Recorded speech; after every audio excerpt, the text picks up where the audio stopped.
France की राजधानी Paris में एक बेहद पुराना और मशहूर म्यूजियम है जहां दुनिया भर के लोग अजीब और दुर्लभ चीजें देखने आते हैं। लेकिन इस म्यूजियम के एक कोने में कांच के एक पुराने शोकेस में रखी हुई है एक गुड़िया, नाम लाबूबू। उसकी बड़ी बड़ी शीशे जैसी आंखें, उसके होंठों पर टेढ़ी मेढ़ी सी मुस्कान और उसका पुराना फटा सा कपड़ा। उसे देखने वाले ज्यादातर लोग बस एक सेकंड के लिए रुकते हैं, लेकिन फिर जल्दी से नजर हटा लेते हैं, जैसे उनकी रूह कांप गई हो। लोग कहते हैं ये सिर्फ एक खिलौना नहीं, ये एक मौत है। लेकिन ये गुड़िया यहां आई कैसे? उसकी असली कहानी क्या है? ये जानने के लिए हमें जाना होगा 70 साल पीछे। साल 1955। पेरिस के एक छोटे से गांव में एक आदमी को सड़क किनारे एक पुराना लकड़ी का बॉक्स मिलता है। बॉक्स के अंदर थी वही लाबूबू गुड़िया। पहले तो उसे लगा कि ये बस एक पुराना खिलौना है, लेकिन जैसे जैसे दिन बीते उसके घर में अजीब अजीब घटनाएं होने लगी।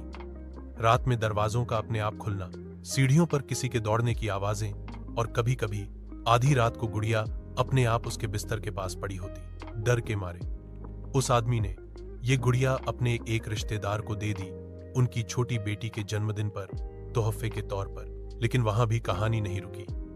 रिश्तेदार के घर भी वही सब होने लगा। कभी गुड़िया को बंद अलमारी में रखा जाता तो वो अगले ही दिन सोफे पर बैठी मिलती, कभी मेहमानों के बीच, कभी चुपचाप सीढ़ियों पर जैसे वो खुद से घूमती हो। डर के मारे रिश्तेदार ने इसे कस्बे की एक पुरानी खिलौनों की दुकान में बेच दिया। वहीं पर एक दिन मार्था सामान लेने के लिए गई, लेकिन मार्था की नजर उस गुड़िया पर टिक गई। वो बाकी सब खिलौनों से अलग थी। उसकी आंखें जैसे किसी को घूर रही हो, उसकी मुस्कान जैसे कोई राज छुपा रही हो। दुकानदार, एक बूढ़ा आदमी, बोला, मैडम ये मत लीजिए, ये बच्चों के लिए नहीं है। मार्था हंसकर बोली, ये तो बस एक गुड़िया है, मेरी बेटी को पसंद आएगी। और बिना उसकी चेतावनी सुने वो उस गुड़िया को खरीद लाई। उस रात एलिना ने पहली बार उस गुड़िया को देखा। वाह, ये तो कितनी अलग है, ऐसा बोलकर उसने उसे अपने कमरे में रख लिया। लेकिन उसी रात से अजीब चीजें शुरू हो गईं। कमरे का दरवाजा अपने आप खुलना और बंद होना, अचानक ठंडी हवा का चलना, और कभी कभी आधी रात को एलिना को ऐसा महसूस होता जैसे कोई उसे घूर रहा हो। शुरुआत में उसने सोचा ये उसका भ्रम है, लेकिन फिर एक रात जब वो सो रही थी, उसे अपने कान के पास फुसफुसाहट सुनाई दी, तुम अब मेरी हो हमेशा के लिए। अगली सुबह उसके कमरे की दीवार पर लाल रंग से लिखा था, लाबूबू।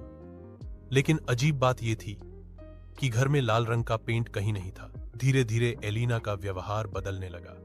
वो पहले जैसी चुप और होशियार लड़की नहीं रही। अब वो घंटों अपने कमरे में बैठी उस गुड़िया से बातें करती, कभी हंसती, कभी रोती, और कभी किसी से मिलने से इनकार कर देती। मार्था ने कई बार गुड़िया को फेंकने की कोशिश की, लेकिन हर बार वो गुड़िया किसी न किसी तरह फिर एलिना के कमरे में वापस आ जाती। एक दिन एलिना की चीख से पूरा घर गूंज उठा।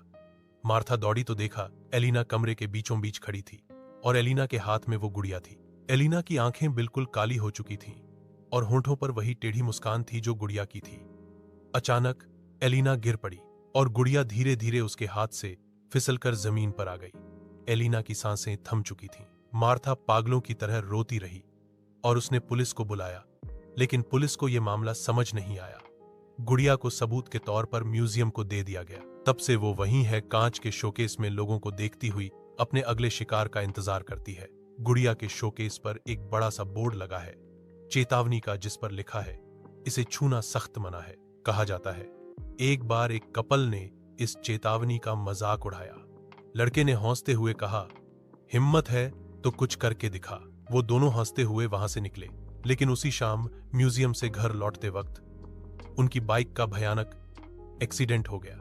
लोग कहते हैं वो लाबूबू का बदला था, और शायद इसलिए जो भी म्यूजियम आता है बस एक नजर डालता है और चुपचाप आगे बढ़ जाता है।